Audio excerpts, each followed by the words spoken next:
నమస్తే, welcome to Telugu one news. నేను మీ ఫజల్. ఈరోజు మన స్టూడియోలో స్పెషల్ గెస్ట్ ఉన్నారు గిరి ప్రసాద్. కువైట్ నుంచి వచ్చారు ఆయన. కువైట్లో అక్కడ ప్రభుత్వ మీడియాలో చాలా కీలకమైన వ్యక్తిగా ఆయన పనిచేస్తున్నారు. అలాగే తన సొంత యూట్యూబ్ ఛానల్ కూడా నడిపిస్తున్నారు. గల్ఫ్ బాబాయ్ పేరుతో ఆయన యూట్యూబ్ ఛానల్ కూడా నడుపుతున్నారు. అంటే అక్కడ మన తెలుగు వాళ్ళ సమస్యల్ని కూడా ఆయన హైలైట్ చేస్తుంటారు తన స్టూడియోలో. అయితే ప్రభుత్వానికి సంబంధించిన మీడియాలో పనిచేస్తున్నారు కాబట్టి ఆయనకు అటు చాలా హెల్ప్ కూడా చేస్తుంటారు మన తెలుగు వాళ్ళకి. ముఖ్యంగా చూసినట్లయితే మన తెలుగు వాళ్ళు అక్కడ ఎలాంటి ప్రాబ్లం ఫేస్ చేస్తున్నారు, వాళ్ళకు ఎలాంటి జాగ్రత్తలు తీసుకోవాలి, ఇప్పుడు ప్రధానంగా ఉన్న సమస్యలు ఏంటో ఆయనతో చర్చ చేద్దాం. సార్ నమస్తే. సార్ నమస్కారం సార్, ఫజల్ గారు. First of all thank you so much స్టూడియోకి ఇన్వైట్ చేసి. గల్ఫ్ ఫస్ట్ టైం అంటే ఆంధ్రప్రదేశ్ అంటే తెలుగు వాళ్ళని పిలిచి ఇలా యూట్యూబ్ ఛానల్లో మీరు ఇంటర్వ్యూ చేసి గల్ఫ్లో ఉన్న తెలుగు వాళ్ళ సమస్యను హైలైట్ చేయడం అనేది చాలా హర్షించదగ్గ విషయం. దానికి ఫస్ట్ ఆఫ్ ఆల్ మీకు చాలా కృతజ్ఞతలు. కువైట్లో మన తెలుగు వాళ్ళు అంటే ముఖ్యంగా ఆంధ్ర వాళ్ళు ఒక 4-5 లక్షల మంది ఉన్నట్టు చెప్పుకుంటారు. ఇంచుమించు ఉంటారు సార్, ఉంటారు. సో చాలా తెలుగు పాపులేషన్ చాలా ఎక్కువ మంది ఉంది. అంటే చాలా కాలం పనిచేసి తిరిగి వచ్చిన వాళ్ళకి ఏమన్నా వాళ్ళకి సోషల్ భద్రత లాంటి సమస్యలు ఏమన్నా ఉన్నాయంట? ఎగ్జాక్ట్లీ అదే పాయింట్ మీద మాట్లాడదాం సార్. ఓకే. ఎందుకంటే ఇప్పుడు చాలా వరకు నేను దినదినంగా చాలామంది సమస్యల్ని చూస్తూ ఉన్నవాడిగా ఒక్కోసారి కన్నీళ్ళు వచ్చి కలత చెందిన రోజులు కూడా ఉన్నాయి. ఎందుకంటే ముఖ్యంగా సామాజిక భద్రత అనేది గల్ఫ్లో పనిచేసే వర్కర్స్కి ఏమాత్రం లేదు సార్. అవును. ఎందుకంటే అంటే గవర్నమెంట్లు ఇట్లా విమర్శించడం కాదు, ఎందుకంటే ఇది గల్ఫ్లో ఉండే వాళ్ళ బాధ చెప్పడమే తప్ప నేను ఒకరిని విమర్శించి ఒకరిని పాయింట్అవుట్ చేయడం కాదనమాట. విషయం ఏంటంటే గతంలో ఈ చంద్రబాబు నాయుడు ప్రభుత్వం అంటే ఇప్పుడు మన జగన్ గారి ప్రభుత్వానికి ముందు చంద్రబాబు నాయుడు ప్రభుత్వం ఉన్నప్పుడు ఏపీఎన్ఆర్టీ అని చెప్పి ఒక సంస్థను పెట్టారు. అంటే ఏపీఎన్ఆర్టీ అంటే full form Andhra Pradesh non residence Telugus అని చెప్పి. ఓకే. తర్వాత దాన్ని కొనసాగిస్తూ ఈ గవర్నమెంట్ కూడా చేస్తుంది. కానీ అందులో ఒక ఇన్సూరెన్స్ అనేది అంటే ప్రమాద భద్రత, ప్రమాద బీమా తప్ప ఆ ప్రమాద బీమా అనేది ఏంది మీరైనా చేసుకోవచ్చు, నేనైనా చేసుకోవచ్చు. అవును. ప్రత్యేకంగా ఎవరు దాన్ని చెప్పాల్సిన అవసరం లేదు. ఎవరికైతే తన మీద భద్రత కావాలనుకుంటే వాళ్ళు ఎవరైనా చేసుకోవచ్చు, దాన్ని ప్రత్యేకంగా ఎవరు చెప్పాల్సిన అలాంటి దాన్ని ఒక దాన్ని ప్రవేశపెట్టడం తప్ప దానివల్ల ఎటువంటి బెనిఫిట్స్ ఎక్కడ ఎవరికి లేవు. నాకు తెలిసి ఈ దాదాపు ఇన్నేళ్ల చరిత్రలో ఎవరికో ఇద్దరికేమో ఒక 50,000 వచ్చిన ఘటనలు తప్ప చాలా వరకు చాలా మందికి ఎక్కడ కూడా జరిగిన ఘటనలు లేవు. అంటే ఆ స్కీమ్లో లబ్ధిదారు. సో అంటే అది ఏంటంటే పెద్దగా ఉపయోగపడేది కాదు. ఎందుకంటే ప్రమాద బీమా అనేది మీరు చూడండి, ప్రమాద బీమాలో కూడా ఏంటి ఆకస్మిక మరణం, ఒకవేళ ఎవరన్నా గుండెపోటు వచ్చి చనిపోయారనుకో దానికి వర్తించదు, లేదా అనారోగ్యంతో చనిపోతే వర్తించదు. ఓకే. సో ఇప్పుడు ఎన్ని యాక్సిడెంట్లు జరుగుతాయి, ఎన్ని గుర్తింపు వస్తాయి, దానికి తగిన కొంతమందికి ఏంటంటే ఒకవేళ నిజంగా యాక్సిడెంట్ జరిగినా కానీ అసలు మనుషుల దృష్టిగా రాదు. అవును. దానికి సంబంధించిన అంటే మనిషి చనిపోయేవాడు అన్ని ఆధారాలు సమకూర్చుకొని చనిపోడుగా. అవును. సో ఇలాంటి వల్ల పెద్ద ఉపయోగం లేదు. కాకపోతే ఇక్కడ ఏంటంటే నేను కొన్ని అదర్ స్టేట్స్ నుంచి ఇప్పుడు మా గల్ఫ్ సమస్యల మీద ఏదన్నా ఒక అవగాహన కావాలంటే మాకు చిరకాల మిత్రుడు అంటే ఒక విధంగా చెప్పండి నాకు గురువు లాంటి ఆయన మందా భీమరెడ్డి గారని హైదరాబాద్లో ఉంటారు. ఓకే. ఆయన అప్పుడప్పుడు కొన్ని సదస్సులకు మమ్మల్ని తీసుకెళ్తుంటాడు. ఓకే. సో లాస్ట్ టైం కూడా చాలా సదస్సులో పాల్గొన్నప్పుడు మాకు అక్కడ రకరకాల స్టేట్స్ నుంచి రకరకాల ప్రాంతాల నుంచి వస్తూ ఉంటారు. సో ఇటీవల జరిగిన ఒక కార్యక్రమంలో అక్కడ కొంతమంది కేరళ వాళ్ళని అడిగామన్నమాట, ఏంటి సార్ మీకు ఎలా ఉంటుంది ఏంటి అది అంటే వాళ్ళు చెప్పిన విషయాలు వింటే చాలా షాక్ అయినాం సార్. అంటే గల్ఫ్లో ఉండే తెలుగు వాళ్లకు ఎంత చిన్న చూపు చూస్తున్నారు అనే విషయం మనకు అర్థమైందనమాట. అవును. ఎందుకంటే ఒకటి కేరళ ప్రభుత్వాన్ని ప్రతి ఒక్కరు ఏమైనా గల్ఫ్ ఇష్యూస్ వచ్చినప్పుడు ముందు కేరళని ఉదాహరణగా తీసుకుంటారు, తర్వాత పంజాబ్. అవును. సో మనకు దగ్గరగా ఉండేది కేరళ కాబట్టి కేరళ ప్రభుత్వం ఏంటంటే మీరు ఎవరైనా సరే 60 సంవత్సరాల వరకు వచ్చినంత వరకు $500 కడితే మీకు ఆ 60 సంవత్సరాలు దాటిన తర్వాత $3,500 పెన్షన్ వస్తుంది. ఓకే.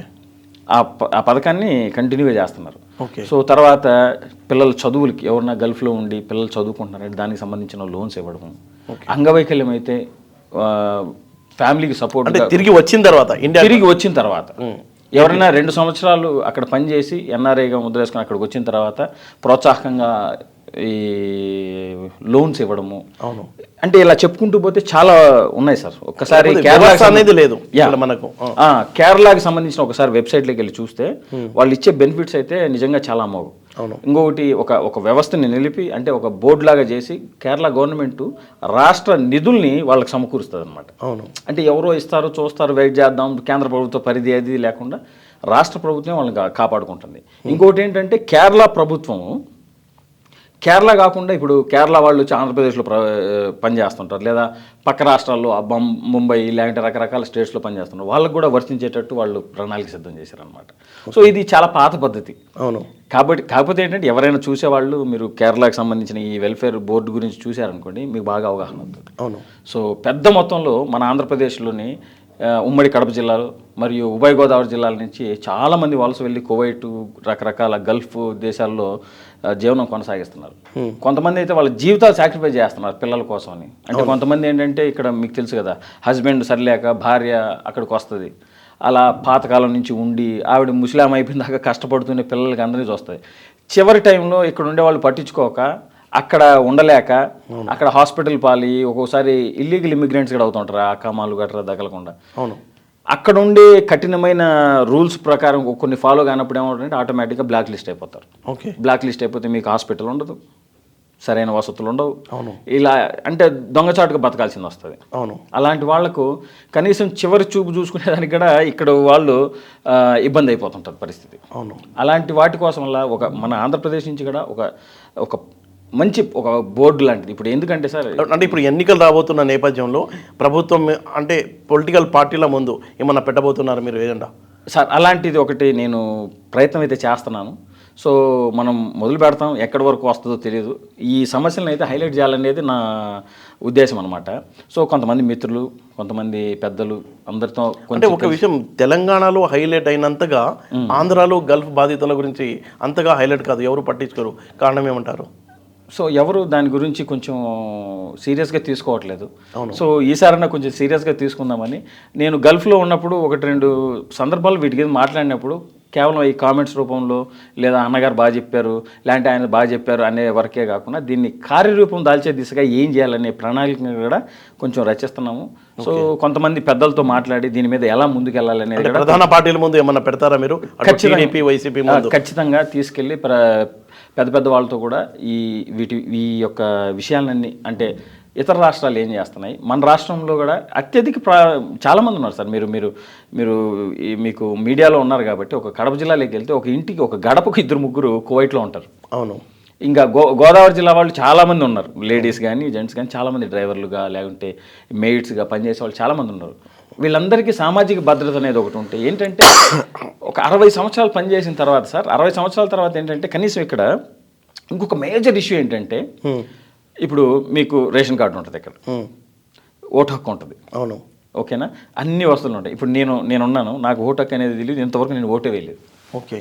ఇప్పుడు నేను ఎలక్షన్ టైంలో వచ్చినా కూడా నాకు ఓటు హక్కు ఉండదు, రేషన్ కార్డు అనేది నాకు అసలు తెలియదు, రేషన్ కార్డు అనేది ఎలా ఉంటుందో తెలియదు. ఓకే. సో ఇటీవల జరిగిన ఒక ఇన్సిడెంట్, మాకు దూర బంధువు ఒక ఆవిడ, అత్త వరుస అవుద్ది, చాలా పెద్ద వయసు ఆవిడ అక్కడ ఇల్లీగల్ ఇమిగ్రెంట్ అయింది. అక్కడి నుంచి ఏదో కొంచెం ఆర్థిక సహాయం అది చేసి పంపించాము ఇక్కడికి రాగానే వెంటనే ఆవిడని హాస్పిటల్లో ఎక్కడైనా చూపించాలి అంటే వాళ్ళ బంధువులు ఆవిడకు ఆధార్ కార్డు లేదు, రేషన్ కార్డు లేదు, రేషన్ కార్డు ఉంటే కానీ ఆరోగ్యశ్రీ వర్తించదు. అవును. ఓకే, ఆవిడ వితంతువు, పైగా ఒంటరి మహిళ, ఆవిడకి ఈ పెన్షన్లు గట్రా వర్తించవు. సో ఇవన్నీ వెంటనే అంటే గల్ఫ్ నుంచి రాగానే ఇంకా రకరకాల మీకు ఒక విధంగా చెప్పండి ఒక వివక్షకు లోన్ అవుతున్నారని చెప్పొచ్చు సార్. దారుణమైన పరిస్థితి. ఎందుకంటే ఉన్న జీవితంలో డబ్బులన్నీ ఏంటంటే మన వాళ్ళు వీళ్ళని పంపించేసుకుంటారు. ఇప్పుడు సమయం కరెక్ట్ సమయం, ఎన్నికలకు ముందు కనుక ఈ సమస్యల్ని హైలైట్ చేయగలిగితే కనీసం పార్టీల దృష్టిలోకి తీసుకెళ్దామని. ఎందుకంటే ప్రభుత్వాలు వచ్చిన తర్వాత ఇంకొక విషయం ఏంటంటే సార్, ఇప్పుడు ఉదాహరణకు కడప జిల్లాలోని కొన్ని లక్షల మంది గల్ఫ్లో ఉన్నారు.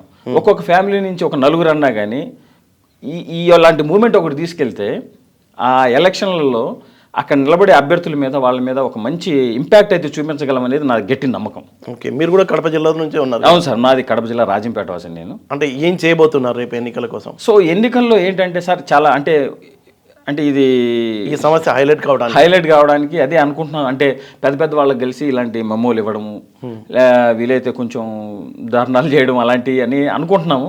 సో ఇంతవరకు అంటే ఇది టూ ఎర్లీ, అంటే ప్రణాళిక జరుగుతుంది. సో ఇదంతా ఒక కార్యక్రమం తెలిస్తే ఖచ్చితంగా మీకు ఫోన్ చేసి చెప్తాం, సార్ ఇది పరిస్థితి ఇలా చేయబోతున్నాం అని చెప్పి. సో అలా అన్నమాట. ఈ సమస్యలన్నీ హైలైట్ చేసేదానికి ఎవరో ఒకరు ముందుకు రావాలనే ఉద్దేశంతో. సో ఈ గల్ఫ్లో ఉండే ప్రజలకు అందరికీ తెలుసు, ప్రతి ఒక్కరికి తెలుసు. మనకు ఒకటేంటంటే సార్, మీరు ఒక విధంగా చెప్పాలంటే ఒక భారతదేశం విడిచి ఒక దేశంలోకి వెళ్ళి పని చేస్తున్నావు అంటే ఆల్మోస్ట్ నువ్వు బానిసత్వం వహించినట్టే. అవును. ఇటు అంటే అదేమంటారు, ఇటు ఇంట్లో గౌరవం దక్కక ఇటు బయట గౌరవం దక్కక, సో మధ్యలో అంటారు చూసారా, ఈ కుడితిలో ఉన్న ఎలకలాగా గిలగిలా కొట్టుకుంటారు సార్ గల్ఫ్లో ఉండే వాళ్ళందరూ. అవును. అంటే ఇక్కడ సక్సెస్ రేట్ లేదని నేను చెప్పట్లేదు, కొంతమంది బిజినెస్ చేసి మంచి పొజిషన్లో ఉండేవాళ్ళు ఉన్నారు. కానీ ఈ మధ్యతరగతి కింద నుంచి ఉండేవాళ్ళు, అంటే ముఖ్యంగా మన డ్రైవర్ సోదరులు కొంతమంది, సో వాళ్ళు ఏంటంటే డ్రైవర్ సోదరుడికి సార్ ఇప్పుడు చూడండి ఇక్కడ ఎంత పని చేసినా కానీ ఇప్పుడు ఇక్కడ ఉండే పరిస్థితులను బట్టి మీరు చూస్తే 30,000 40,000 పెద్ద జీతం కాదు సార్. అవును, అంత తక్కువ జీతాన్ని పనిచేస్తారు. 30,000 40,000 పెద్ద జీతం కాదు. ఇంకోటి ఏంటి, పిల్లల స్కూల్ ఫీజులు కానీ అవి కానీ ఇవి కానీ ఎంత సార్. ఇప్పుడు ఒకప్పుడు ఓకే కంపారిజన్ బాగుండేది, గల్ఫ్లో ఉండేవాళ్ళు ఉండాలంటే వాడికి ఏమో గల్ఫ్లో ఉండేవాళ్ళని. ఇప్పుడు పరిస్థితి అలా లేదు సార్. ఓకే, అంతో ఇంతో ఇండియాలో ఉండే వాళ్ళ పరిస్థితులే చాలా బాగున్నాయి. ఎందుకంటే మీకు ఎదిగేదానికి అవకాశాలు ఎక్కువ ఉంటాయి ఇక్కడ. ఎందుకంటే మీకు నువ్వు లిమిటెడ్ సోర్సెస్లో లేవు, అక్కడ ఏంటంటే లిమిటెడ్. నువ్వు ఎక్కడికి వచ్చావు, ఫజుల్ గారి దగ్గర పని చేయడానికి వచ్చావు అంటే ఫజుల్ గారి పరిధిలోనే పని చేయాలి. అవును, మళ్ళీ రెంట్ అన్నీ చూసుకుంటా. లేదు సార్ ఫజుల్ గారు సార్ నాకు పక్క స్టూడియోలో ఏదో మంచి పని దొరికింది వెళ్తానంటే మీరు ఒప్పుకోరు, ఎందుకంటే బయట దేశం నీకు పాస్పోర్టు వీసా అకామా ఇలాంటి ప్రాసెస్ ఉంటుంది. సో కాబట్టి సొంతంగా ఎదగడానికి అవకాశం తక్కువ ఉంటుంది. అవును.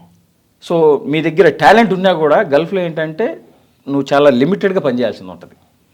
ఇక్కడ మీరుంది ఈ పొద్దు ఆటోతో మీ ప్రయాణం స్టార్ట్ చేసావు, రేపొద్దున కారు కొంటావు, రేపొద్దున లారీ కొంటావు, రేపొద్దునే నువ్వు కొత్త ట్రాన్స్పోర్ట్ కంపెనీ పెట్టుకుంటావు. సో ఇక్కడ ఏంటంటే అవకాశం ఉంటుంది దినదిన అభివృద్ధి. అంటే మీరు చెప్పేది ఏంటంటే అటుపక్క వెళ్లకుండా ఇక్కడే చూసుకోండి అని ఒక మాట చెప్తున్నారు.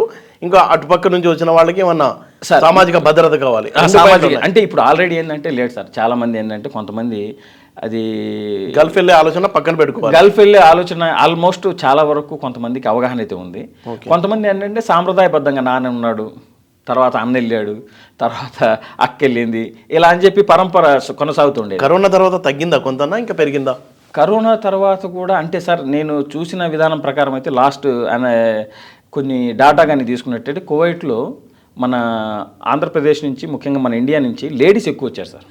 ఓకే, నేను కూడా నిజంగా నాకు నమ్మబుద్ధి కాలేదు, కానీ డాటా చూస్తే మేడ్స్ చాలామంది వచ్చారని చెప్పి డాటా చెప్తుంది. అవును, అంటే వెళ్ళేవాళ్ళు అక్కడి నుంచి ఇక్కడ ప్రభుత్వాలు కొన్ని ఇల్లీగల్ ఉండే వాళ్ళని పంపించేస్తున్నారు, అయినా కొంతమంది వస్తున్నారు. సో రకరకాలుగా జరుగుతూనే ఉంది, కానీ ఎక్కడ కూడా స్టాప్ అనేది అయితే లేదు. కాకపోతే ఏంటంటే ఎందుకు వెళ్తున్నారు లేడీస్ ఎక్కువగా మన వాళ్ళు?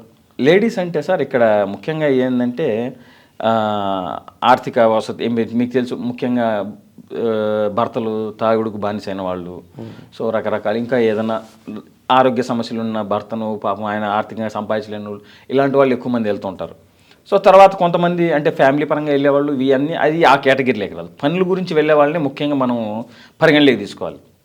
పిల్లల పోషణార్థం కొంతమంది వెళ్తుంటారు. సో ఇలా వెళ్ళిన వాళ్ళందరికీ కూడా సామాజిక భద్రత అనేది ఉంటే ఏంటంటే కొంచెం భరోసా ఉంటుంది. ఓకే, నెల జీతంలో లేదా సంవత్సరానికి ఒక 5,000 6,000 కానీ గవర్నమెంట్ కట్టించుకొని వాళ్ళకు ఒక సామాజిక భద్రత కల్పించి, సో ఒకవేళ ఏదైనా అంగవైకల్యం ఏర్పడినా లేకుంటే ప్రమాదవశాత్తు ఏదైనా జరిగినా వాళ్ళకు గవర్నమెంట్ అండగా ఉండి బీమా పథకాలను కొన్ని అప్లై చేసినా కూడా ఒక మనిషికి ఏంటంటే అది సామాజికంగా బతికేటప్పుడు కొంచెం ఆ మనోధైర్యం అనేది కొంచెం బాగుంటుంది. ఓకే, సో ఆ విధంగా ఫైట్ చేయాలనేది, ఫైట్ కాదు ఒక రెవల్యూషన్ తీసుకురావాలనేది నా ఉద్దేశం.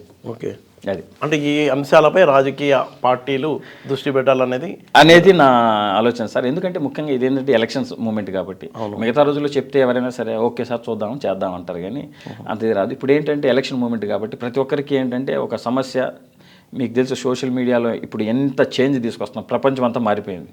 సో సోషల్ మీడియా ద్వారా మీలాంటి మిత్రుల ద్వారా కొంచెం ఈ సమస్యని జనాలకి తీసుకెళ్ళగలిగితే, ఈ సమస్య మీద కొంచెం రాజకీయ చర్చ కానీ కొంచెం మేధావుల మీద చర్చ జరిగితే, సో ఖచ్చితంగా గల్ఫ్లో పనిచేసే వాళ్లకు ఒక మంచి మేలు జరుగుతుందనేది నా ఉద్దేశం సార్.